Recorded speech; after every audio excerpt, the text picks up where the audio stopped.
ప్రజలను ఎలా మోసం చేయాలో అనే విషయంలో టీడీపీ అధినేత ముఖ్యమంత్రి చంద్రబాబు నాయుడు పీహెచ్డీ చేశారని, నమ్మించి వంచడం ఆయనకు వెన్నతో పెట్టిన విద్య అని వైఎస్ఆర్ కాంగ్రెస్ పార్టీ కాకినాడ జిల్లా బూత్ కమిటీల అధ్యక్షులు బొమ్మి రఘురావు అన్నారు.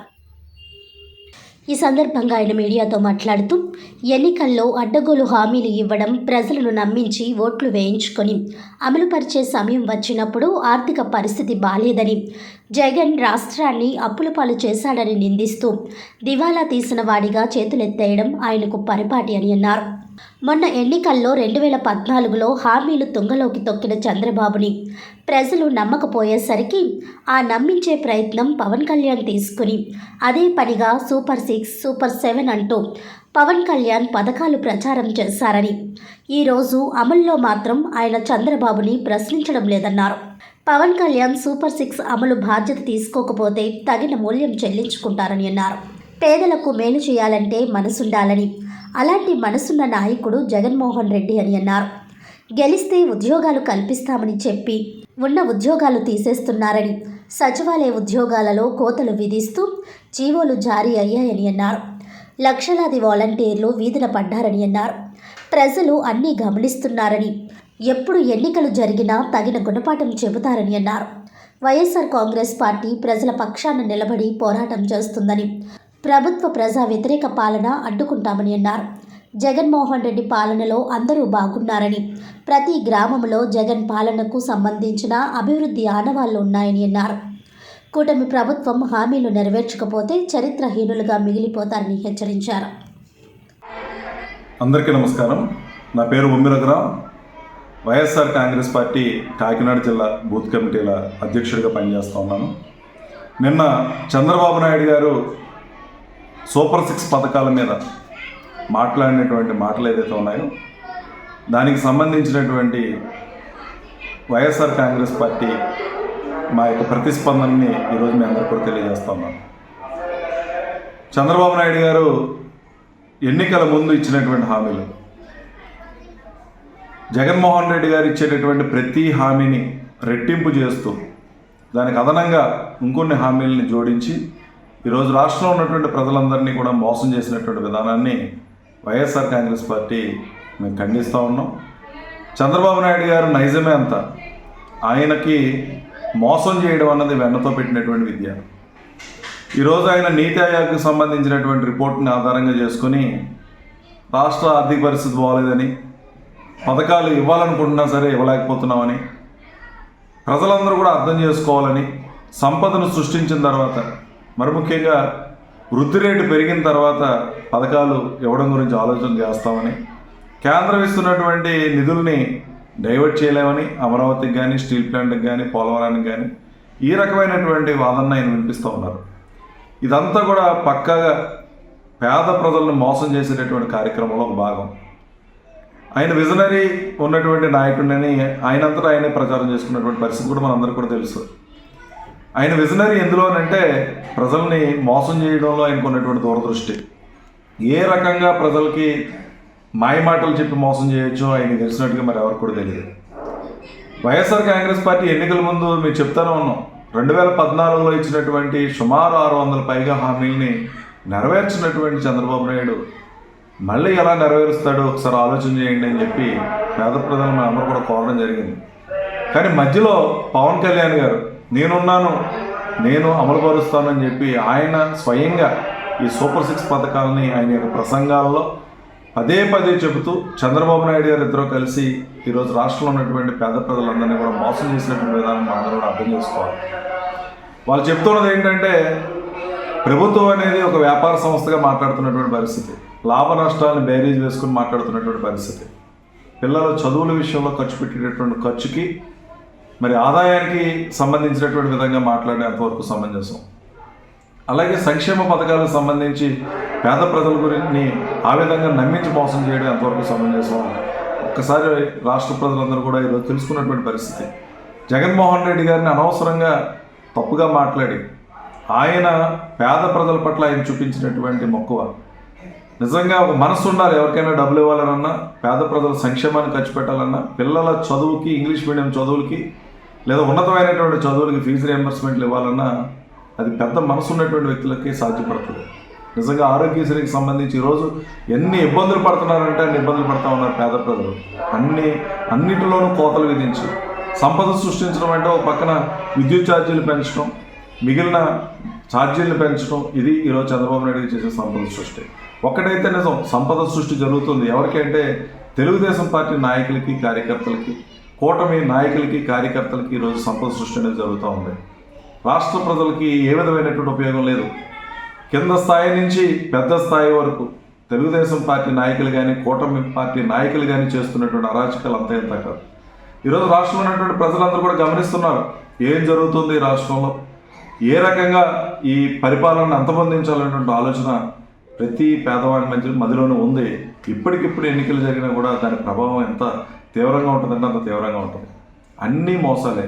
స్టీల్ ప్లాంట్ విషయంలో మాట్లాడుతున్నటువంటిది నిజంగా స్టీల్ ప్లాంట్ ప్రైవేటీకరణ ఆగింది అనేటువంటి స్టేట్మెంట్ ఇవాళ వరకు రాకపోగా కేవలం ప్యాకేజ్ ఇచ్చినటువంటి పరిస్థితి.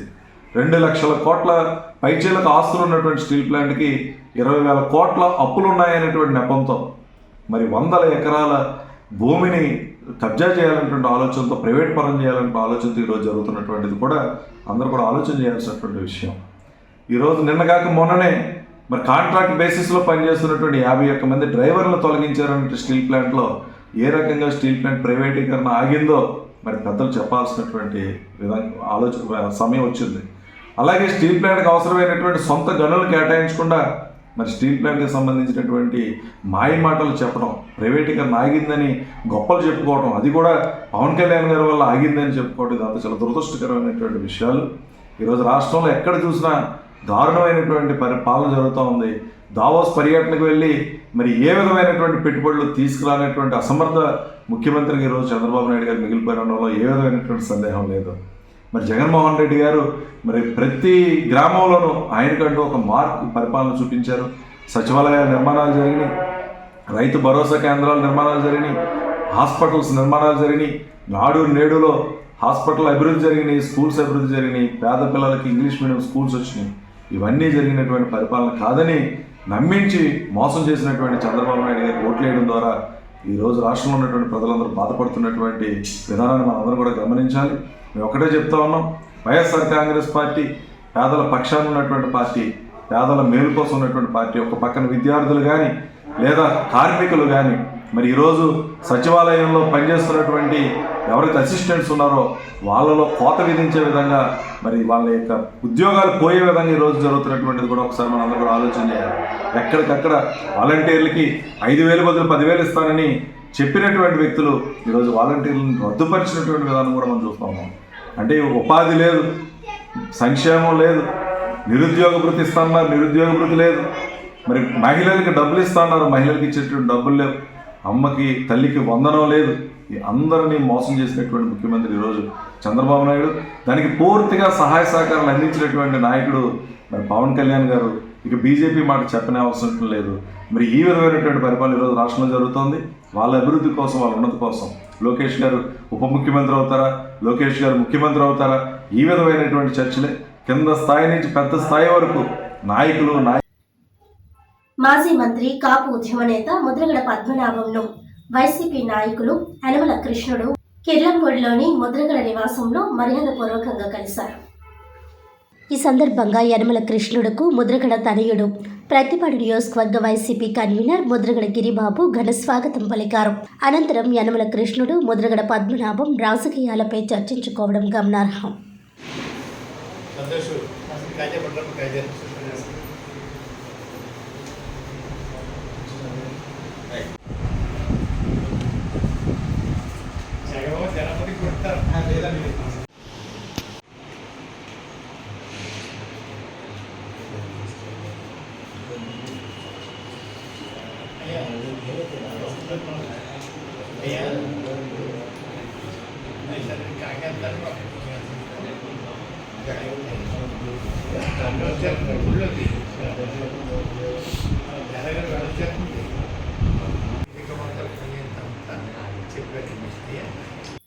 కాకినాడ జిల్లా జగ్గంపేట సెట్టిబుల్సపేటలో శ్రీ దుర్గా రావులమ్మ అమ్మవారి 2వ రోజు సంబర మహోత్సవాలు ఘనంగా నిర్వహించారు. ఈ సందర్భంగా సమర మహోత్సవాలు సెట్టిబల్సపేట రామాలయం నుంచి మొదలుకొని గ్రామంలో పురవీధులు తిరుగుతూ మెయిన్ రోడ్ గుండా సాయంత్రానికి రామాలయానికి చేరుకుంటుంది. ఈ సంబరం గత 75 సంవత్సరాల నుంచి పూర్వీకుల ఆనవాయితీగా వస్తుందని కాలనీ వాసులు తెలిపారు. ఈ సంబర మహోత్సవంలో గరగ నృత్యాలు, శక్తి వేషాలు, బండ్లపై అమ్మవారు, వెంకన్నబాబు తదితర వేషాలు పలువురిని ఆకట్టుకున్నాయి. ఈ సంబర మహోత్సవంలో ఎక్కడా ఎటువంటి అవాంఛనీయ సంఘటన చోటు చేసుకోకుండా జగ్గంపేట రఘునాథరావు ఆధ్వర్యంలో పోలీస్ గస్తీ నిర్వహించారు.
నీకు కళ్ళు కీరబోసి మంకాళి సింహములే పైకి లేసి